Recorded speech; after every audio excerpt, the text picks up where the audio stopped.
আমাদের শরীর কতটা সুস্থ সেটা আমাদের প্রস্রাব বা ইউরিনের কালার দেখে কিন্তু অনেকটা অনুমান করা যায়। বিভিন্ন কালারের মূত্র হয়, তবে কিছু কিছু কালার অবশ্যই মূত্রের ক্ষেত্রে কিন্তু জটিল সমস্যা এনে দেয়। তো আজকে আমি আপনাদের জানাবো যে মূত্র যদি কমলা রঙের হয় তাহলে কোন রোগে আপনি আক্রান্ত হতে চলছেন সেই সম্পর্কে জানাবো। আর মূত্র যদি কমলা রঙের হয় তাহলে আমাদের হোমিওপ্যাথি মতে কোন কোন ঔষধ আছে সেই সম্পর্কে কিছু তথ্য আপনাদের সামনে খুব সহজ সরল ভাষায় ব্যাখ্যা করে শোনাবো। ভিডিওটি ভালো লাগলে লাইক কমেন্ট শেয়ার করবেন, এবং আপনি যদি এই চ্যানেলে নতুন এসে থাকেন তাহলে চ্যানেলটিকে সাবস্ক্রাইব করে রাখবেন পরবর্তীতে নতুন ভিডিওর নোটিফিকেশন সবার আগে পাওয়ার জন্য। এবার আমি প্রথমে লিখে ফেলি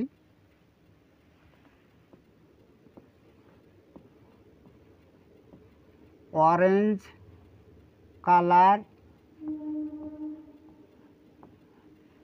কালার ইউরিন।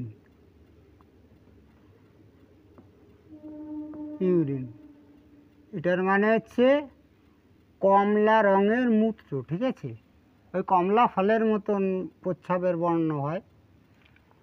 এবার এই অরেঞ্জ কালার যদি মূত্র হয় তাহলে কিন্তু বিভিন্ন কথা ইন্ডিকেট করে, মানে বিভিন্ন প্রকার সমস্যা হতে পারে। আমরা পাই টু পাই করে জেনে নেব যে মূত্র অরেঞ্জ কালার হলে আমাদের কোন কোন সমস্যাগুলো আসতে পারে, এই বিষয়ে আমরা জেনে নেব।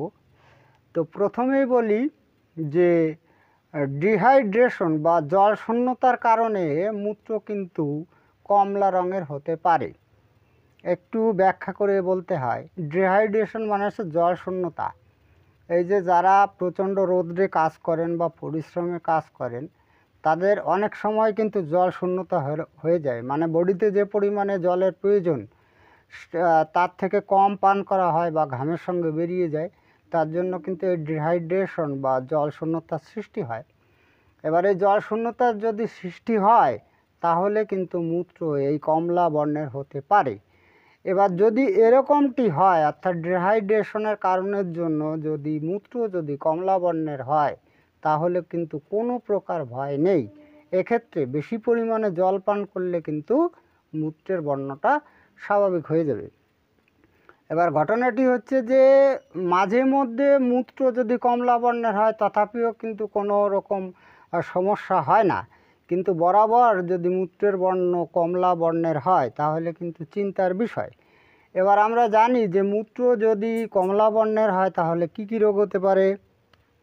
বিশেষ কোনো রোগ হয় না, এক নম্বরে একটা জটিল রোগ হয়, সেটা হচ্ছে আমাদের যে লিভার আছে, ঠিক আছে, আমাদের যে লিভার আছে আর আছে পিত্ত, ঠিক আছে, পিত্ত, লিভার আর আছে পিত্ত। এই লিভার আর পিত্ত সমস্যা হয় মূত্র যদি কমলা বর্ণের হয়। এবার এই লিভার এবং পিত্তের যদি সমস্যা হয়, এই মূত্র কমলা বর্ণের সঙ্গে আর একটা লক্ষণ থাকে, সেটা হচ্ছে মলের বর্ণ হালকা ওই ছায়ে কালারের বর্ণ হয়। মলের বর্ণটা হালকা ছায়ে কালারের বর্ণ হয়, তাহলে একেবারে কনফার্ম হতে হবে যে হয় রুগীর লিভারের সমস্যা হচ্ছে, না হলে লিভারের নিচে যে পিত্তথলি থাকে সেই পিত্তথলিতে কোনো প্রকার সমস্যা হয়েছে। এবার এটা কিন্তু কনফার্ম যে এই দুটো জায়গার যে কোনো জায়গায় একটা জায়গায় রুগীর অসুবিধা হচ্ছে বিধায়ী দীর্ঘদিন ধরে মূত্র কমলা বর্ণের হচ্ছে। এবার আমাদের হোমিওপ্যাথি ঔষধ নিশ্চয়ই লক্ষণভিত্তিক চিকিৎসা হয়। তো আজকের এই ভিডিওতে আমি 4টি রেমেডির কথা আপনাদের বলবো, সেই রেমেডির ঔষধের শক্তি এবং ডোজ সম্পর্কে বলবো।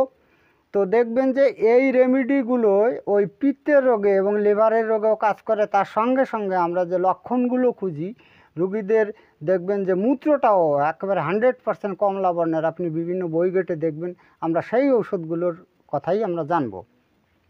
এবার আমি 1-2 করে লিখবো আর বলবো আপনাদের, তাহলে সুবিধা হবে।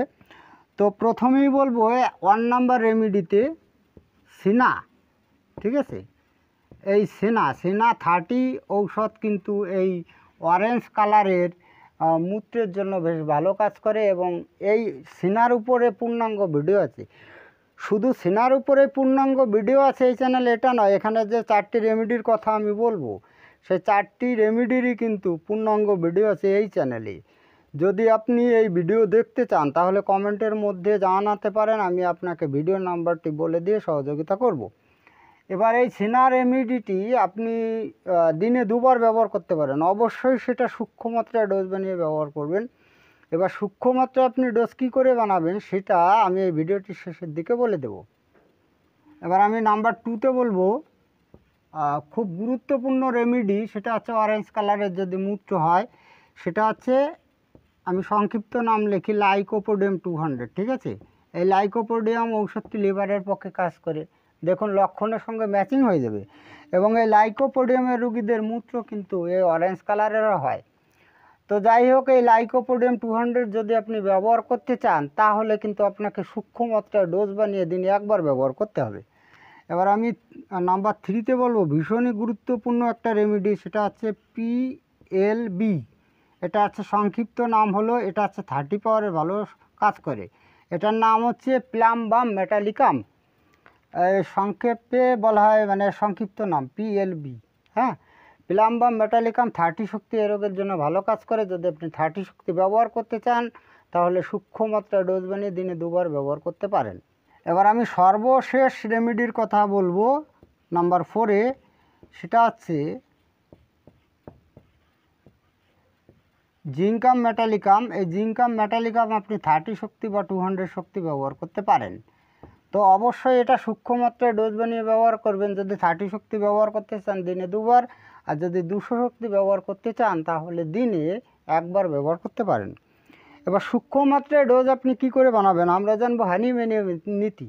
এবার হানিম্যানের নীতি অনুসারে আপনাকে 500 ml ড্রিঙ্কিং ওয়াটার নিতে হবে। এই 500 ml ড্রিঙ্কিং ওয়াটারের মধ্যে আপনাকে কয়েক ফোঁটা আরএস দিতে হবে। এবার আরএস দেওয়ার পরে আপনার নির্বাচিত ঔষধ, মানে এই যে আমি যে 4টি রেমেডি বললাম, এই 4টি রেমেডিসের মধ্যে রুগীর ক্ষেত্রে কোন ঔষধের লক্ষণ বেশি এসেছে রুগীর মধ্যে, যদি আপনার সেটা প্লাম্বাম মেটালিকাম হয়ে থাকে তাহলে প্লাম্বাম মেটালিকাম ঔষধটি হবে। তো যাই হোক, আপনার নির্বাচিত ঔষধের আপনাকে দিতে হবে এই 500 ml ড্রিঙ্কিং ওয়াটারের মধ্যে দেবো 1 ড্রপ। 1 ড্রপ মানে হচ্ছে 1 ফোঁটা। এবার 1 ফোঁটা দিয়ে এটাকে ঝেঁকে মিশিয়ে নিলেন, আপনার ঔষধ কিন্তু রেডি হয়ে গেল। তো এবার এখান থেকে যদি আপনি চা চামচের 2 চামচ করে খাওয়ান তাহলে কিন্তু সূক্ষ্ম মাত্রায় ডোজ হয়ে যাবে। অথবা এই যে 500 ml যে পাউন্ডের যে আমাদের যে বড় বোতল থাকে, সেই বড় বোতলের 2 ঢাকনা যদি খাওয়ান তাহলেও কিন্তু সূক্ষ্ম মাত্রায় ডোজ হয়ে যাবে।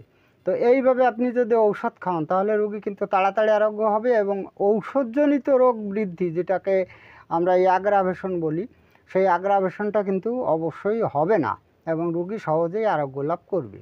যাই হোক, আজকে এই পর্যন্তই। খুব তাড়াতাড়ি ফিরে আসবো নতুন গুরুত্বপূর্ণ বিষয়বস্তুর ভিডিও নিয়ে। দেখা হচ্ছে নেক্সট ভিডিওতে। ততক্ষণ আপনারা ভালো ও সুস্থ থাকুন। জয় হ্যানিম্যান, জয় হোমিওপ্যাথ।